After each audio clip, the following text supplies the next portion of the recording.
Daiane Mello. Em discussão. Senhor presidente, senhores vereadores, parabenizar a vereadora Sandra pelo pedido de informação, agradecer a gentileza do governo, né?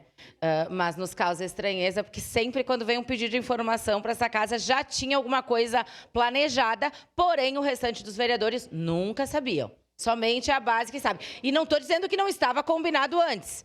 Pode até estar combinado antes, mas não estava no grupo dos vereadores, não tinha nenhum aviso, nem que o Bertotto viria, nem a coletiva de imprensa. Então, sem informação, a gente faz pedido de informação, né? Então, e também dizer que é um pedido técnico, né? Que provavelmente não será respondido em tempo de visita ilustre aqui, ou até mesmo uma coletiva de imprensa. E informação, a gente sabe como a transparência é importante para as pessoas, principalmente as pessoas que estão em casa, muitas vezes nos acompanham e nos cobram muitas vezes, né? Como é que não tem dinheiro para isso, mas tem dinheiro para aquilo? Como é que o cobertor é curto para tantas coisas, mas em alguns períodos se organiza recursos, se organiza a rúbrica para as coisas acontecerem? Então, nesse sentido,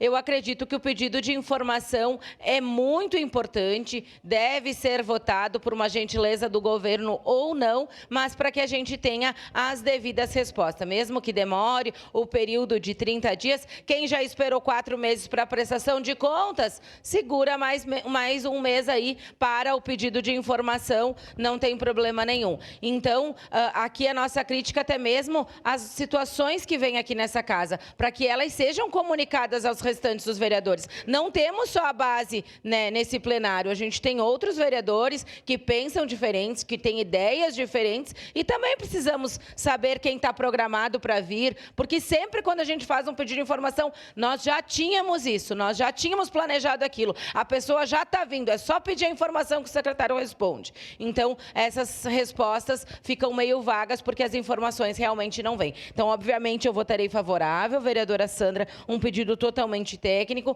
para a gente verificar exatamente os dados, né, da nossa festa da uva aí e onde foram aplicados todos esses recursos e como é que está a saúde financeira de tudo isso. Então, era isso, senhor presidente. Muito obrigada.